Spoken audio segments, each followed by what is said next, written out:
My name is Matt Morton. I work for Vantage Technology Consulting Group, and we do a lot of consulting with firms of all sizes that help advise them on things like their security awareness programs, but also how they can handle incident response or incidents such as a ransomware incident. So today we'll talk a little bit about what it's going to take to prevent ransomware and how you can respond to it if you are infected. Ransomware is an interesting type of malware, and that it, of course, holds your data hostage. And in the early days, they would return that data to you when you paid the ransom, and some still do. But now some are also holding that data and releasing it on the dark web or selling it to the highest bidder.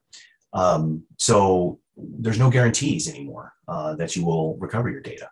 The other thing that is interesting about ransomware is that there has been so much payment fueled sometimes by the cyber breach insurance companies, but also just fueled by people's need to get their data back, right? that prices have risen, and the ransomware attackers know that there's a high likelihood that you will pay, and so they work really hard to make sure, that you are, I guess, subject to what they're trying to do there. Okay, so let's talk a little bit about what you can do to prevent ransomware. So in a small, medium-sized business, many times you don't have the full-time IT support, or even if you do, there are one or two people who are focused in on stuff. But there are some basics that you can do related to the cyber hygiene of your organization to help prevent that.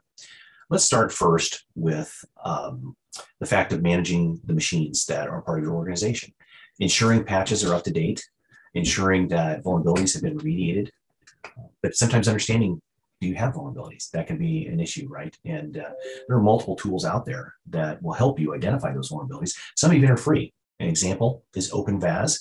That's one that you can use to scan your systems, whether it be laptops, desktops, or servers. And it will tell you, in general, with a reasonable degree of accuracy, that, what your vulnerabilities are. So then being able to research those to the very end and making sure that you mitigate those vulnerabilities, that's a key thing. Ransomware can't move around if it can't compromise a machine to its left or to its right, right? And so making sure that your environment is as up to date as possible is really the first step. Another key step is to ensure that you have multi-factor enabled. If you're using a SaaS product like Google or Microsoft, those have some sort of multi-factor enablement in them that will allow you to provide that degree of protection for things like your email and so forth. And that'll help prevent folks, in case you do fall for a phishing attack or something of that nature, that'll help you work through trying to at least reset your account and not having any more account compromises spread. So I did mention phishing, right? Phishing is one of the key areas that every ransomware attack starts with. So almost like 60 to 70% of ransomware attacks that are successful start with a phishing attack. That doesn't mean all of them, right? There's other ways that it can come in as well, but it definitely comes in through phishing the majority of the time. And of course, there's a lot of discussion about things like, how do you test for phishing? How do you educate your employees? Or why wouldn't they just be, have better understanding of how to manage their email? All those things are great things and sometimes are applicable, but in today's highly dynamic environments, where people's time is extremely limited. Perhaps they're distracted if they're working from home. Lots of different inputs, I guess, that are causing people to kind of take their eye off the ball and click those links. So instead of just focusing on education, which is important, focus on some sort of phishing protection too, right? And put something in line, and it can be expensive. But there are tools that Google and Microsoft and Proofpoint as an add-on, or Mimecast, any of these other providers, and a couple of other what I would call smaller companies that provide good products, but maybe haven't quite gotten a name for them yet. Investigate those and put that into place. Even though it would be great to just say people need to get smarter about this, that's not going to happen, right? We've got to be able to understand the fact that the environments that we're asking people to work in are sometimes distracting. And so focusing on providing something as a fail-safe is probably a critical thing there as well. There are things like security assessments and reviews and strategic reviews of security programs that can all occur over time. But I like to focus on the things that are going to get you on the critical path to being secure. And so we've talked about a few so far, right? We've talked about remediating vulnerabilities. We've talked about implementing multi-factor, and we've talked about putting some sort of phishing protection in. And the other last thing, perhaps, that I would say that is a key aspect of protecting against ransomware is some sort of a backup or something that you trust to have your data backed up. So if your data is held hostage and you have it all backed up somewhere else, and you're only going to lose a few hours of data, or even a day's worth of data, it's probably worth it to say, I think we're just going to wipe the machine and start over. Now, with that, you got to be careful not to put the same vulnerabilities in place that allow that machine to get infected with ransomware to begin with. But understanding that is a huge first step. So there are other things that help you get to the critical path, right? There are working with the tools that you have for managing the laptops and desktops. There's things, if you have Macs, you can do, and things of that nature, right? You can have cyber breach insurance, et cetera, those kinds of things, right?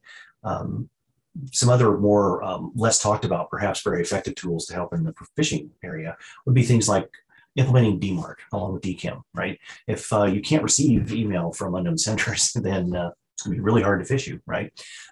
Those kinds of things. Now, that interferes sometimes with mailing lists and things of that nature, especially if you're a marketing-based company.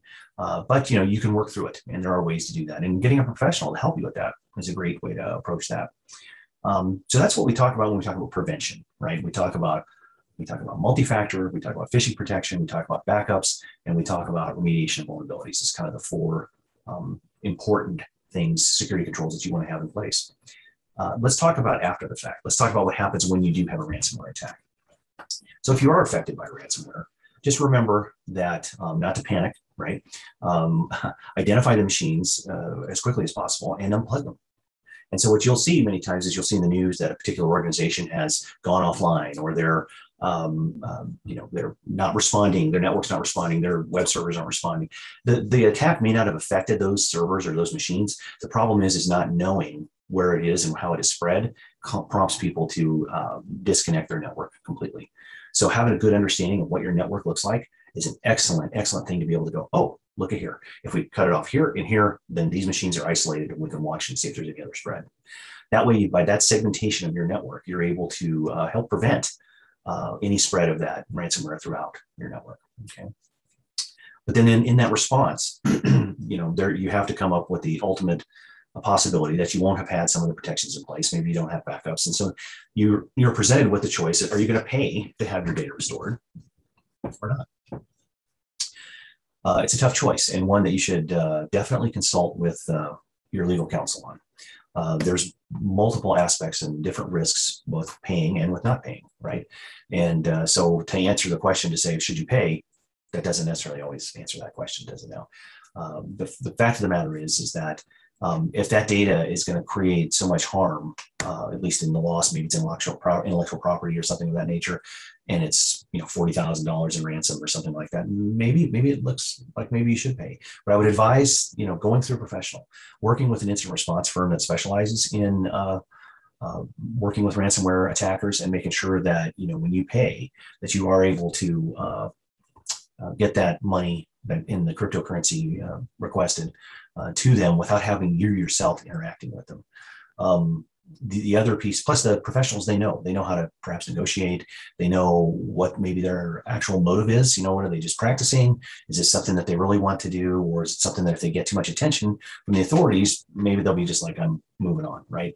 You still may lose your data, but at least, you haven't lost your money too, right? Because that is an option, or excuse me, that is a risk.